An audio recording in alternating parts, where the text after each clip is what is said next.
7 साल पहले जब मैं 3 साल का था, क्योंकि मैं गूंगा था इसलिए मुझे मेरी माँ के साथ स्मिथ फैमिली से निकाल दिया। आज मुझे वापस बुलाया है। और हाँ, स्मिथ परिवार का पोता बोल नहीं सकता, ये स्मिथ परिवार के लिए शर्म की बात है, इसलिए उन्होंने मुझे सालों पहले कचरे की तरह फेंक दिया था। स्मिथ फैमिली में जीनियस बच्चे पैदा होते हैं और तुमने एक गूंगे को पैदा किया है। पूरा डेक्सिया स्मिथ परिवार पर हंसेगा। पिछले साल ही मेरी माँ गुजर गई, पर कोई नहीं आया।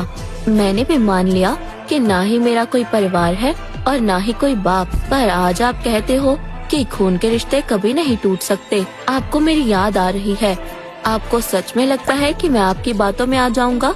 परसों मिस्टर थॉमस का जन्मदिन है। पूरा स्मिथ परिवार वहाँ होगा और मैं कोडी स्मिथ, जो सिर्फ नाम का पोता हूँ। अगर मैं नहीं आता तो वो इसे अपनी बेइज्जती मान लेते, इसलिए आज मैं सालों बाद यहाँ आया हूँ। मैं यहाँ 7 साल बाद आया हूँ, इसलिए रास्ता नहीं पता। मेन हॉल कहाँ है? ओह, तो तुम ही हो वो स्मिथ फैमिली के पोते जिसे सालों पहले कचरे की तरह फेंक दिया गया था। ये क्या इशारे कर रहे हो? मुझे कुछ भी समझ नहीं आ रहा। ऐसे घूर क्यों रहे हो मुझे? ऐसे कितने 2 कौड़ी के लोग मैंने अपनी पिछली जिंदगी में मारे हैं।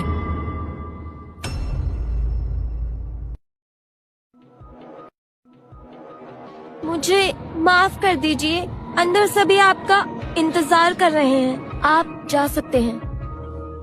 इस दुनिया में सबको लगता है कि मैं बस एक गूंगा हूँ, पर ये नहीं जानते कि मेरी रूह यहाँ की नहीं, मैं किसी और दुनिया से आया हूँ, जहाँ मुझे मॉन्क गैरेथ कहते थे। खून से भरे उस जहान में लोग मुझे डीमन मॉन्क कहते थे।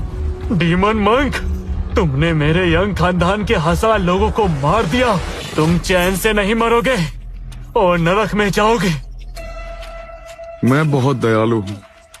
तुम देख नहीं पा रहे कि तुम्हारे परिवार को मारकर मैंने उन पर दया की है। अब तुम्हारी बारी है। आओ, मैं तुम्हें अच्छे से दिखाता हूँ।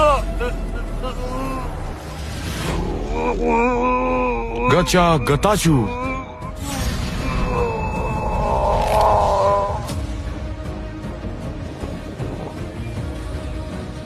तुम्हारा यंग परिवार लोगों का खून पीता था। तुम सबको नर्क पहुंचाना ही था, तभी उनके पाप धुलते। हाँ, कोई नहीं समझता मुझे। शक्ति दो मुझे। दुनिया ही नहीं समझती कितना अकेला हूं मैं। अगर भगवान मुझे नहीं बचाएंगे तो मैं खुद ही अपने आप को बचाऊं।